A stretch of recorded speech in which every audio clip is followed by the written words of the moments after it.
sometime at a restaurant. See if he gets you a good seat. I'm sure it will. So, your history with the Patriots, defensive coordinator, been there a long time. Really, I've leaned on you for years. You know, going into the New England-Kansas City game, I love New England against the Chargers. Had to go 3,000 miles again. I just thought there was going to be a little bit of an urgency. Patriots rested. I love Kansas City this weekend. And you didn't. You liked New England going in. Why? Well, here's the conflict I had internally is if you look at it, the shifts, the motions, the multiple personnel groups, playing on the road, a mobile quarterback, everything said that Kansas City should win. And I thought that objectively, but after experiencing what I experienced in New England and understanding that process and the people that were involved, if I had to put money on the game, I would have put money on New England. And you saw it play out in the first half where Patrick Mahomes, you've got a single coverage with a rookie cornerback on Travis Kelce, and Mahomes really doesn't go to him very much. Yeah. You know, and missing things like that, or the way that New England took advantage of the deep setting by the offensive tackles that Kansas City does to bring their ends up the field and then underneath and then wrap their tackles around to keep them in the pocket. Those types of things Kansas City didn't figure out in the first half, and they get shut out. Now, later on in the game, they started to figure some of those things out, but it's that edge of experience and their ability to do things that take away strengths and exploit weaknesses that gives them a shot against anybody, regardless of what the talent level is. By the way, speaking of talent level, you've coached in this league twice. You know, there's a real roll of the dice, what the Rams did. Aqib Talib, Marcus Peters, and Ndamukong Suh, Dante Fowler. Dante Fowler was an underachiever. Suh's been an underachiever. Talib's good when he's winning. Marcus Peters is a pain in the butt. Even his college coach, Andy Reid, moved off him. What do you make of it now that it got to the Super Bowl? Can the Rams pump their chest and go, we were right?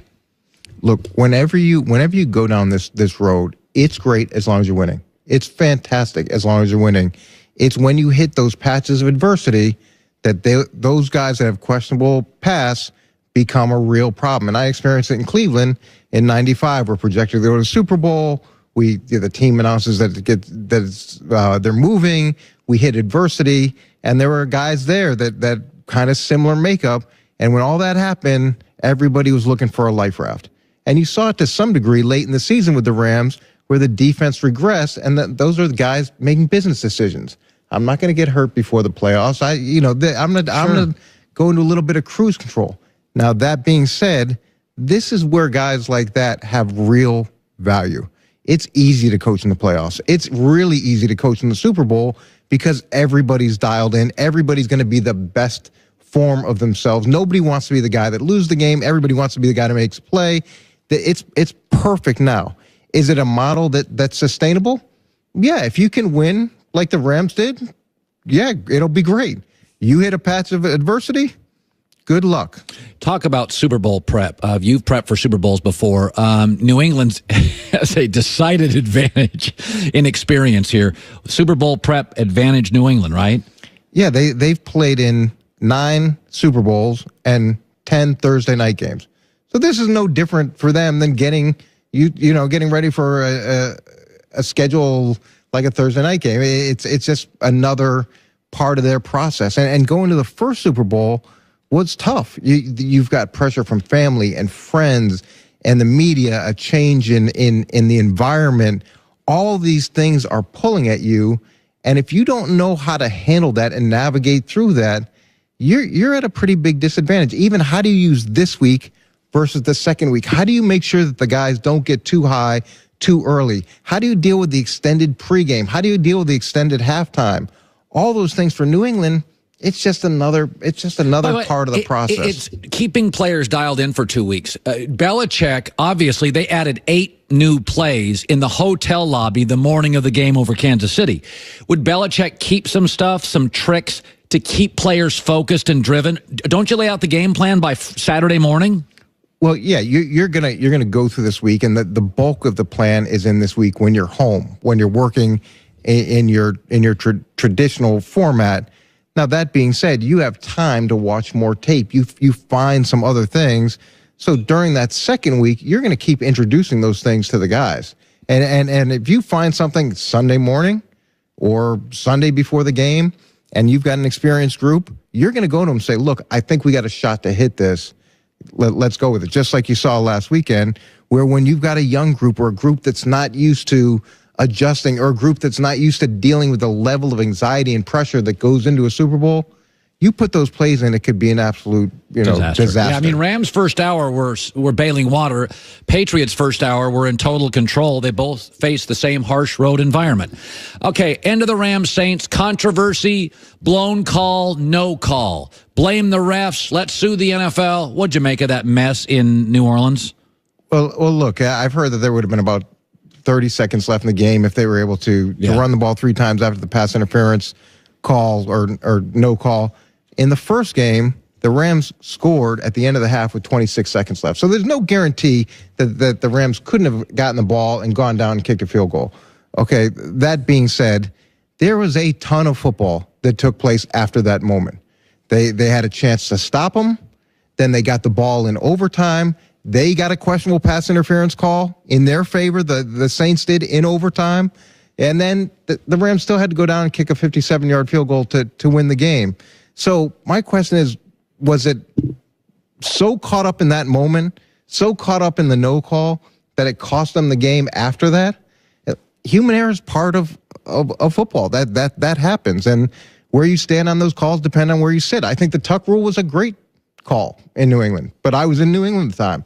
It's just, now, and we had to do things to win the game there after that call. People forget the tuck rule. There was a lot after that. There was, look, the human error is part of the game, and it's not like the game ended at that moment. And it's not like the Saints didn't have an opportunity to win after that moment. And they got the ball first in overtime, just like New England did. They could have walked down the field and scored a touchdown, but they didn't. Overtime rules, one of the things about overtime I like in the NFL that I don't like in college is the NFL doesn't have this mythology.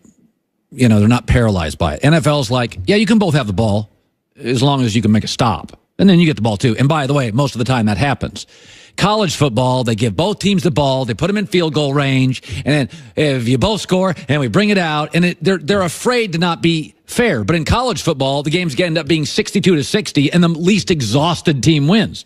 The NFL in college football, overtime toss winner, NFL actually is more fair than college football statistically. The overtime's never bothered me in the NFL. I think some of it is that we like Mahomes. He's fresh, he's new, he's fun, and he didn't get the ball in overtime, and it ticks us off, and we hate the Patriots. The overtime rule doesn't bother me. Does it bother you? It doesn't bother me. I think it's more fair than it has been. I wouldn't mind, though, each team getting possession. So New England goes down, they score a touchdown, and then Kansas City gets a chance to score as well. Like, give each one a possession outside of just the field goal versus touchdown way that it's set up now. I don't think there'd be any problem with that. I know that player safety is an issue. Yes. And they don't want to extend the game. So maybe during the regular season, you leave it as is. And in the postseason, each team gets one chance, regardless of whether you score a touchdown on the first drive or not. But the concern by the NFL is the longer a game goes, the injuries increase. So as you go to overtime, it's like skiing. They always say your last run of the day skiing, go slow. That's when you break your knee.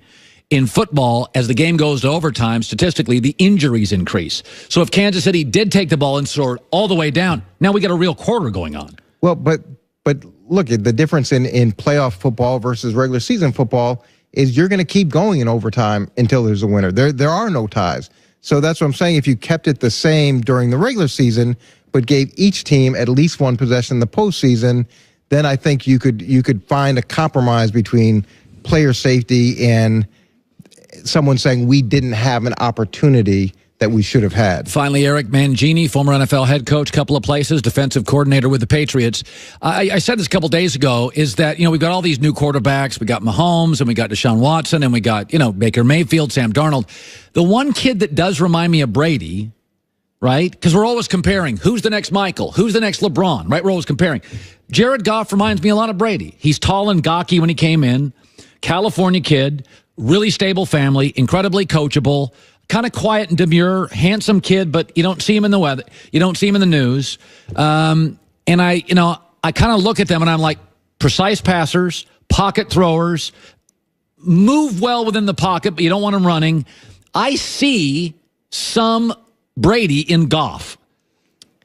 Yeah, you were with Brady early. I was with Brady early, and I've told this story a bunch of times. Tom Brady was not Tom Brady when he first came out, and that first season that he was there, post practice, we'd always have these one-on-ones. I had the DBs. Brad Seeley would be out there. He was the special teams coach at the time, and we'd bet $1 on each one of the reps, and I won a ton of dollars because Tom would throw the ball in the dirt or he'd miss a guy wide. So he was able to grow because he had traits, and he had tremendous traits. And that work ethic, the thing I don't know about Goff is does he have that same type of work ethic? And the other thing that's difficult to predict is with fame, with money, with success, with consistent success, how much do you change? So Tom, yeah, he's got a different haircut and he looks a little bit more fashionable than he did back in the day, but he's still the same person. He still works the same way every day. And to me, that's unique. The other thing about Tom is there's an unselfishness in his play. He doesn't need to have giant statistics. He doesn't need to feed the ball to Gronkowski. He's going to throw to the open receiver. And that takes a lot of discipline. A ton. And it takes an absence of ego where you're not worried if you run the ball 40 times and your numbers look horrible. He just wants to win.